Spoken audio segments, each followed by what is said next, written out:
మంత్రి వార్తలు స్థానిక వార్తల విషయానికి వస్తే ఇక్కడ కాంగ్రెస్ పార్టీ నాయకుల ఆగడాలు ఆగడం లేదు. ఏదైతే మరి ఇక్కడ బియ్యం పీడిఎస్ రైస్ అదేవిధంగా ఇసుక అక్రమ రవాణాకు పాల్పడుతుండటంతో పాటు మరి అక్రమ భూదందాలకు పాల్పడడం, భూ యజమానులు బెదిరించడం మరి ఇక్కడ శరామామూలుగా జరుగుతూ ఉండగా ఆఖరికి మరి అటవీ జంతువులను కూడా విడిచిపెట్టడం లేదు. ఇక్కడ కాంగ్రెస్ నాయకులు శ్రీధర్ బాబు ప్రధాన అనుచరుడు అదేవిధంగా శ్రీనుబాబుకు అండదండగా నిలిచే మరి ఏదైతే మహాముత్తారం మండలం సంబంధించిన నజీర్ అనే వీళ్ళ అనుచరుడు నిన్నటి రోజున మరి అలుగు ఏదైతే మరి అరుదైన జంతువు ఏదైతే అటవీ జంతువు అలుగును మరి ఇక్కడ స్మగ్లింగ్ చేస్తూ పట్టుబడ్డ అంశాన్ని మనం ఇక్కడ ప్రధానంగా గమనించవచ్చు. మంత్రిలో జరుగుతున్న అంశాన్ని కనుక ఒకసారి మనం పరిశీలించినట్లయితే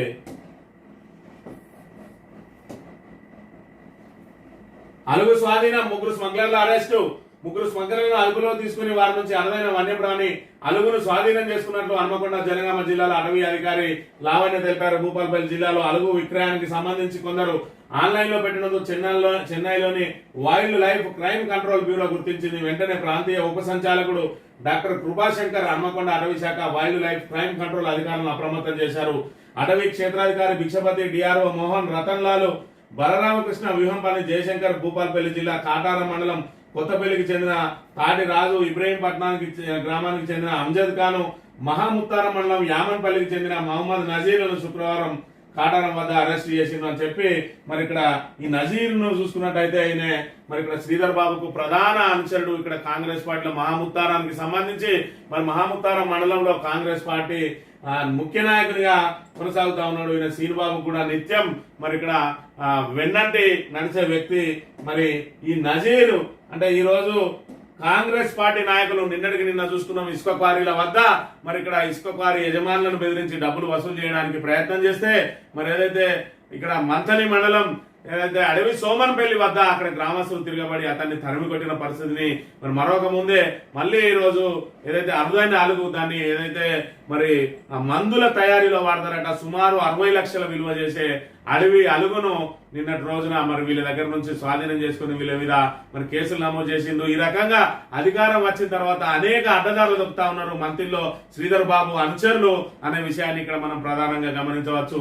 అంటే స్మగ్లింగ్ కు కాదేవి అనర్హం అన్నట్టు ఇటు పీడిఎస్ రైస్ అయితేంది, అదేవిధంగా ఇసుక అయితేంది, అదేవిధంగా మట్టి అయితేంది, ఆఖరికి భూదందాలకు పాల్పడుతూ మరి భూ యజమానులను బెదిరించడంతో పాటు ఆఖరికి అడవి జంతువులను కూడా వదిలిపెట్టడం లేదు. ఈ రకంగా మరి అడవి జంతువుల స్మగ్లింగ్ కు పాల్పడి నిన్న పట్టుబడ్డ అంశాన్ని అయితే మనం ఇక్కడ ప్రధానంగా గమనించవచ్చు. మొన్న మంతనిలో వసూలు రాజా మీద మరి అనేక కేసులు నమోదు చేయడం, ఆ కేసులు నమోదైన తర్వాత మళ్ళీ అతన్ని చెప్పు చేతుల్లో ఉంచుకోవడం కోసం అతనికి స్టే వచ్చే వరకు అరెస్ట్ కాకుండా మరి ఇక్కడ ఆపడాన్ని కూడా ఇక్కడ తీవ్ర విమర్శలు వ్యక్తమవుతున్న నేపథ్యంలో మరి ఇప్పటికే ఆ ఇనుముల సతీష్ వ్యవహారం మరి నియోజకవర్గ వ్యాప్తంగా మరి పెద్ద దుమారం లేపుతా ఉన్నది. కాంగ్రెస్ మరి ఏదైతే పెద్దల అండదండలతోటి ఆయన వసూళ్లకు పాల్పడతా ఉన్నాడు. గత 10 సంవత్సరాల నుంచి మరి కిమ్మనకుండా ఉన్నాడు. ఇది బీఆర్ఎస్ ప్రభుత్వ హయాంలో తిరిగి కాంగ్రెస్ రావడంతో మళ్ళీ వసూళ్ల దందాకు తెరలేపిండు. దాంతో 4 కేసులు నమోదైనాయి. ఈ 4 కేసులను కూడా చూసుకున్నట్టయితే ఈ 4 కూడా కాంగ్రెస్ అధికారంలోకి వచ్చిన తర్వాత బెదిరించిన కేసులుగానే మనం ఇక్కడ ప్రధానంగా భావించవచ్చు. అయినప్పటికీ కూడా పోలీసులు బాధితులను రండి రండి అని చెప్పి పిలిచిండ్రు.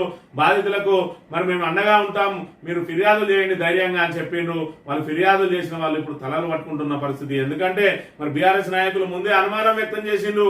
మరి మీరు ఏదైతే కేసులు నమోదు చేస్తున్నారు సరే గాని వాళ్ళని అరెస్ట్ చేస్తారా లేదా అని చెప్పి అతను అరెస్ట్ చేసినట్టయితే మరింత బాధితులు ముందుకొచ్చే అవకాశం ఉంది. ఎందుకంటే గతంలో కాంగ్రెస్ ప్రభుత్వ హయాంలో సిఆర్కే అపార్ట్మెంట్ లో బెదిరించినప్పుడు కూడా పోలీసులు ఇదే విధంగా అతన్ని తీసుకెళ్లి ట్రీట్మెంట్ ఇచ్చిండ్రు.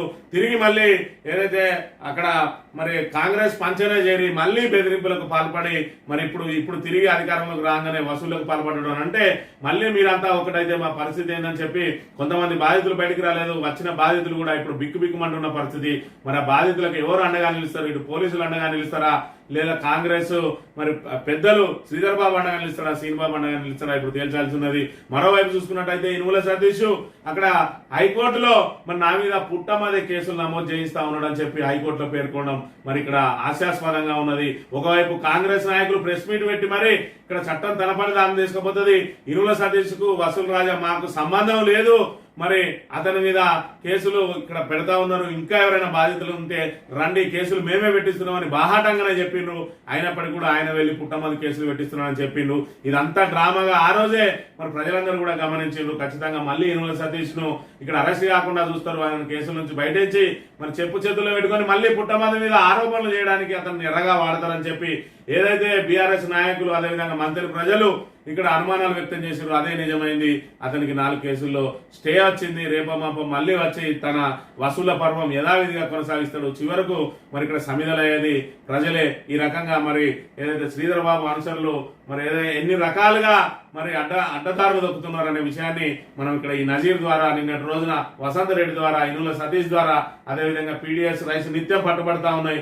అదేవిధంగా నిత్యం మరి వందలాది లారీలో ఇసుక అక్రమ రవాణా జరుగుతూ ఉన్నది. వీటన్నిటి బట్టి మనం ప్రధానంగా